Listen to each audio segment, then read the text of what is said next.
Hi, and welcome back to Dr. Jordan B. Peterson's 12 Rules for Life. Today we have rule number 4, which we'll be covering in our book club. Compare yourself to who you were yesterday, not to who someone else is today. I think that's a pretty good rule. I think most of us try to follow that rule without even, having read this book and knowing that this was a rule that he recommends to everyone.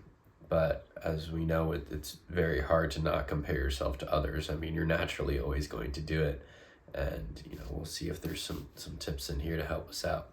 I do apologize. I am still sick. My nose is very stuffy, and I'm sure I sound terrible. But I still hope that this video turns out, all right. I read the chapter. It's fresh in my mind. And, I kind of want to make the video because it's fresh in my mind. I don't want to lose what I wrote down and what I was thinking about. And I think it's just a good way of going about these types of things. So we can start on page 88. Let's see here. So he's talking about success and failure, and it's kind of like a binary variable. You either categorize something as a success or you categorize something as a failure. And I believe that to be quite true, especially within myself. Even if I'm succeeding at something, there's several things I would consider that I have been successful at. And I guess one for example is just starting a YouTube channel. I wasn't sure what I really wanted to do, and I was kind of nervous about starting one and if I really wanted to do it, but one day I just pulled trigger. I just decided to do it, and I guess I have 3 subscribers now, and I'm getting a few views on the videos, and that's all fine and dandy. But just creating it, I would say, is a success. Where it goes from here, well, then we can judge if it's something else. But also there's many things that I have failed at in life and continue to fail at, and that has it takes its tolls. It's hard to categorize your success as a success when you know that there's failures in your life. And so if you're going to categorize yourself, I typically will categorize myself as a failure just because there's things that I want to accomplish that just haven't gotten there yet. So of course you're going to focus on the things that you want to get done instead of reflecting on some of the things that you have done and that are a success. And that's hard to do. You're not only comparing yourself to others sometimes in that situation, but when you're comparing yourself to either being a success or a failure, it can take a toll. Okay. Page 89, the very next page, Peterson talks about getting older. You become more unique. When you're young, you have to follow the rules and follow these standards because you're finding out who you are, and you're not really sure how life is going at the moment, so you just have to follow these procedures. But as you get older, you develop your personality, your likes, your dislikes, and what you want to do, and you create this uniqueness about you. But as you get older, to beckon to like the first rule, I believe that there's more chaos that ensues as well.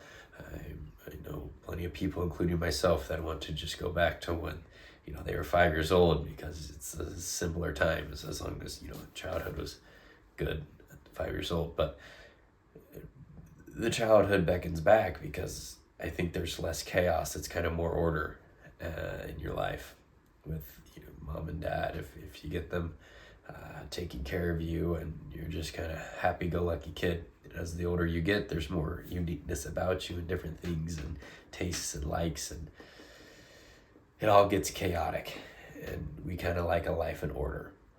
But it's finding that balance, that foot in success and that foot in order and one foot in chaos to keep us growing. And I think that's what he's trying to say there. He doesn't explicitly say the chaotic part. I guess I came up with that myself, but I would have to think he would agree with that. Okay.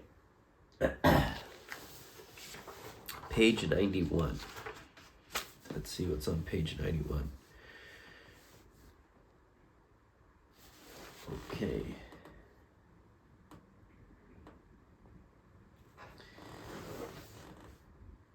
He talks about asking yourself different questions in your life, and there's an evil triad, which is arrogance, deceit, and resentment.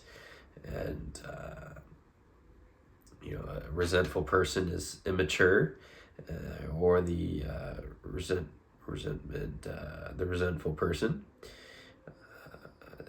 There's tyranny afoot, and in which case the person subjugated has a moral obligation to speak up if you're under such tyranny. I happen to align with this quite well. I feel that I have resentment in my life. I think it's more disappointment in myself when something I wouldn't want to categorize it as harmful as tyranny, but if something unfortunate is to happen to me, or someone is doing something bad, I often just kind of put up with it. I put up with a lot of things, and that can cultivate resentment, but it's more I have disappointment in myself afterwards for not speaking up or trying to put myself in a better situation. I just kind of deal with it, and instead of rolling over and taking it, I would like to be a more powerful person within myself, and to I guess just have that respect for myself to not have to take any more punishment than is required.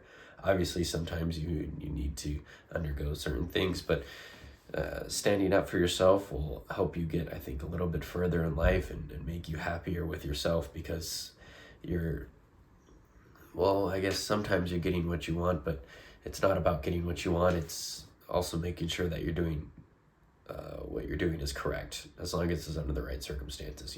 Sometimes the tyranny part, if you are to speak up, you could lose your life or your family's life. So I don't think I've encountered that situation yet.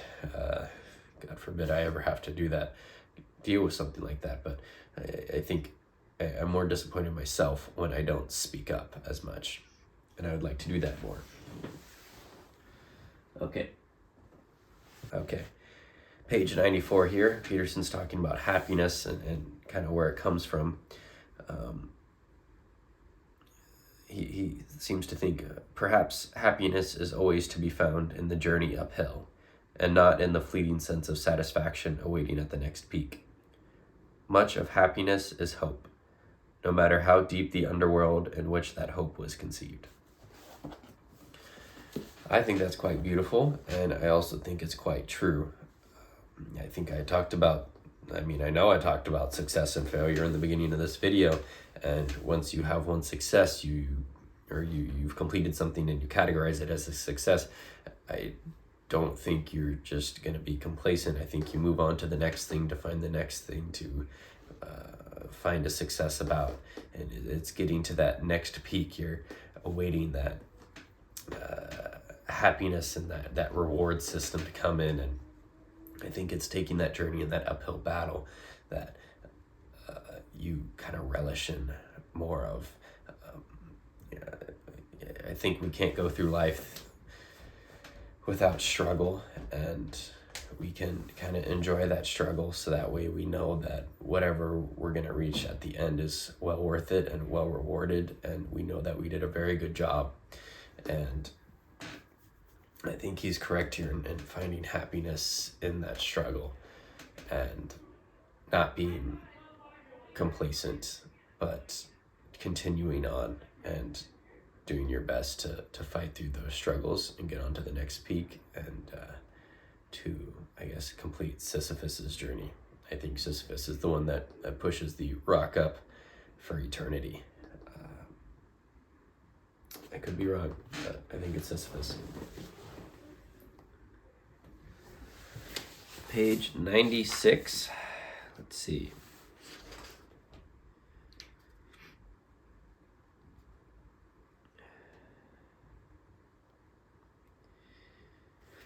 He is talking about aiming and the direction that you need to aim.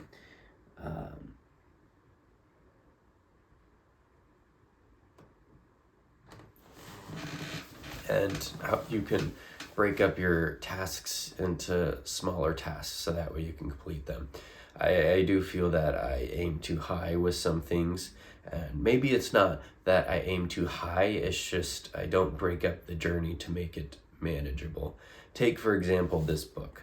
This book is, well, we get past the references here.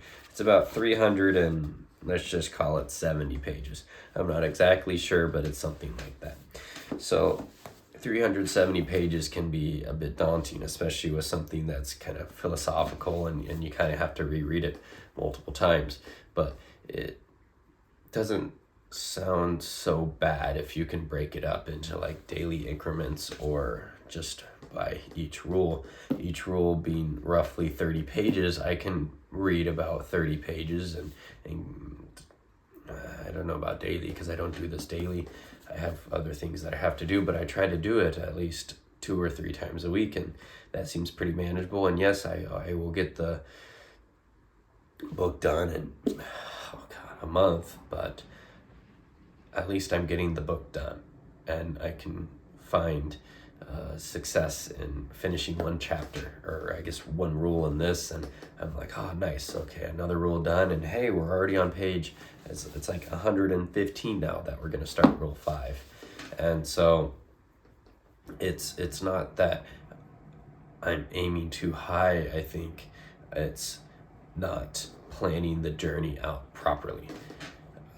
And of course, some things you do aim too high for, and you got to watch out for those. But I think planning the journey properly to help you get there and to make sure you hit your checkpoints, and it's going to start out slow, but with every journey like this, especially with a book, I'll one day come up and I'll be like, wow, I'm already on page 300. I cannot believe I've gotten to this point, And so I think planning the journey is important. You can aim high as long as you meet your checkpoints, and make sure you kind of have daily checkpoints that are pretty small and easy to achieve, or reasonable to achieve on a specific time frame.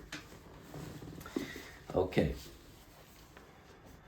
Along with page 96 and then page 97, the Gorilla Suit video by Dr.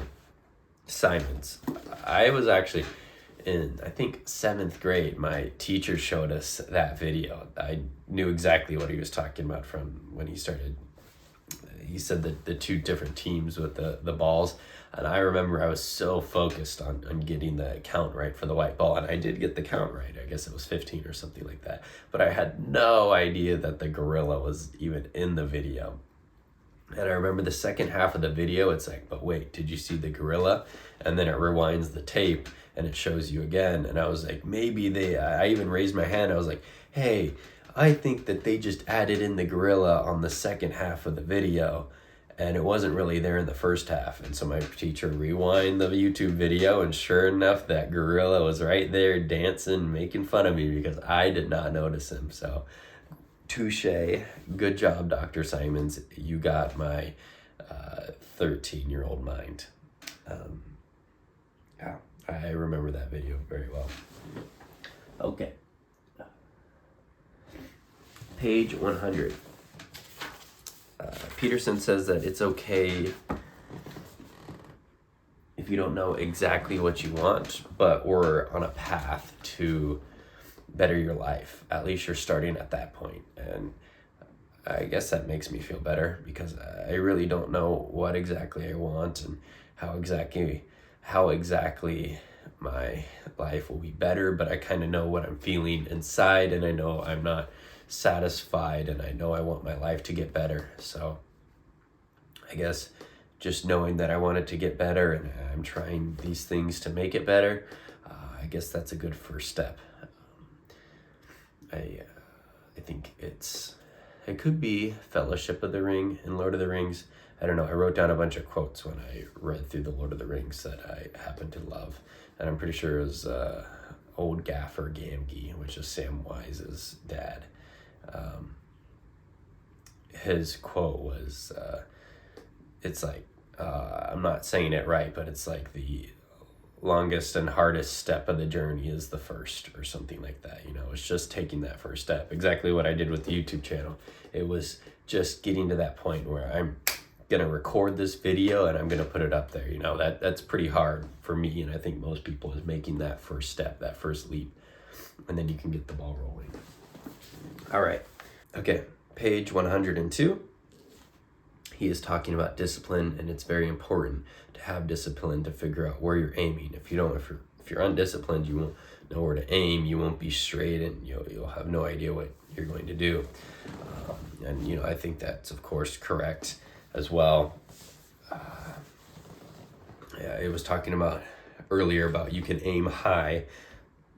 As long as you have a path and you have a journey that you can follow in incremental steps, and if you follow that along, you can get there. But if you fall off that journey and you don't stay disciplined, you won't get there. Especially like reading the book. I think when I read One Flew Over the Cuckoo's Nest, I tried to do 25 pages every day, and I stuck to that. And it was hard. Some days I was not motivated and I didn't want to read it, and it was not something I wanted to do, but I did it and I got through the book. Not that it was, I enjoyed the book very much, but because I stayed disciplined, I got through the book. And there were some things in my life where I didn't stay disciplined, especially with diet. I happen to think, I'm a fairly fit guy, but diet is still something that eludes me, because I do enjoy ice cream. It is something I love very much. I happen to think I got my good discipline from swimming, actually. I swam my whole life, and in high school I was waking up at 4:40 in the morning to go to practice at 5:15 in the morning, and it's 35 degrees out, and we're in an outdoor pool, and I have to get in that water, and I had to start swimming. And we're doing that 3 times a week in high school, and more of that later on in life. And you're doing doubles every day, not just that 5:15 swim, but then you gotta get out of school, go directly to practice, swim 2 hours, come home, eat dinner, and do your homework and all that stuff. It's a lot to keep track of, but it made me very disciplined, especially with waking up. I don't really ever snooze my alarm that much. Once the alarm goes off, I'm like, all right, I gotta get up and I gotta just get going. And I know I mentioned it before. I remember Joe Rogan. I saw a clip or something, like one of those reels or something like that. And he said, I don't have the motivation to get up and work out every day, but I have that discipline. And so if you have that discipline, you can get a lot of things done and accomplish a lot of things. Page 103, he says, Crime and Punishment is perhaps the greatest novel ever written, which is hilarious because the video previous to this one, rule number 3, I said I tried to read Crime and Punishment because I was supposed to for AP English Literature, and I did not. And I just could not get through the book. I just did not like it. And here Peterson is saying it's one of the greatest books ever. So maybe I will have to try again. And maybe if I had discipline, a little bit better discipline, I could finish the book if I just stuck to like 25 pages a day. Although it's a dense book. It's thick. I don't know. I'll try to give it a go again. I've literally tried to read that book at least 4 or 5 times, and I have since AP Literature in senior year of high school, and I have not been able to do it. So.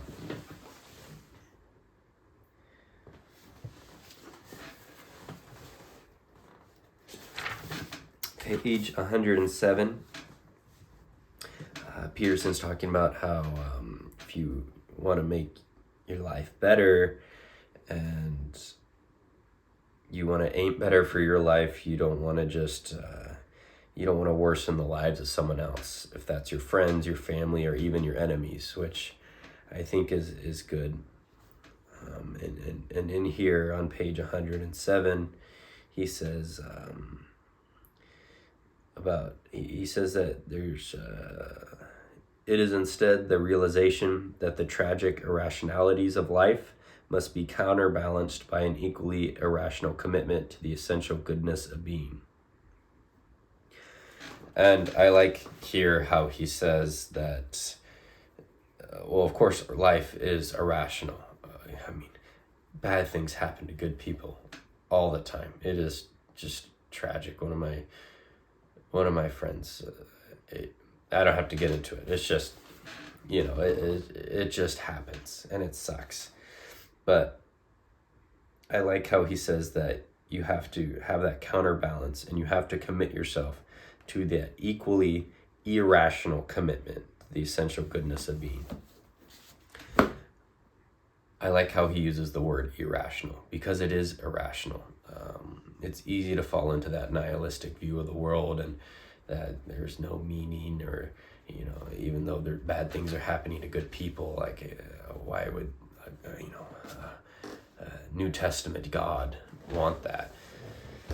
And you just have to commit yourself to that irrationality. And of course, some people are going to wish you ill and do bad things to you, and you can't trust everyone. But I think if you want to live your life, at least, I guess, in my own opinion, if I want to live my life, maybe that's not how you want to live yours, but I think this is a generalization for most, and especially in my life, if I want to live a fulfilling and meaningful life, I have to try to be a good person and be a good being, and commit myself. And I know it's irrational to try to do that, because you should live for yourself and be somewhat selfish in order to get through in the world and maybe succeed a little bit more. But I don't think I would feel good about myself getting through life if I were to look back and see the land that I had created in my journey. I don't think I would be too pleased. And I think we want to be pleased, and especially while I'm doing it. We already established earlier that quote about happiness is found in that uphill battle. If the battle's hard, and two, if I'm doing something that morally corrupts myself, I'm not going to be a very happy person, now am I? Okay, and then page 108 to 109. The 3 questions. What is it that is bothering me? Is that something I could fix? And would I actually be willing to fix it? I think those are good questions to ask. You gotta aim elsewhere, aim lower. And that way, eventually you can get to whatever you're trying to aim for. But you gotta start lower, and you gotta start simpler, and you gotta start easier. Remember, you gotta set up that journey and that path to get there. And then also at the bottom of page 109, when he says going on to page 110, the Sermon on the Mount outlines the true nature of man and the proper aim of mankind. Concentrate on the day so that you can live in the present, and attend completely and properly to what is right in front of you. But do that only after you have decided to let what is within shine forth, so that it can justify being and illuminate the world. I love that quote as well. You need to live in the present and completely and properly attend to what is in front of you, of course, because you simply have to. You have to take care of the things that you need to do. But you don't want to corrupt yourself, like I said before. You don't want to corrupt yourself, and you have to do things that unique human being wants to do. I'm sure everyone reading this book is probably older than 16 years old, so you kind of have a little bit of idea of who you are. You might not have a complete picture. Hell, you may even have a dot on a huge canvas, on a huge wall, even a dot on a building, but at least you have a dot. And you gotta let that shine forth.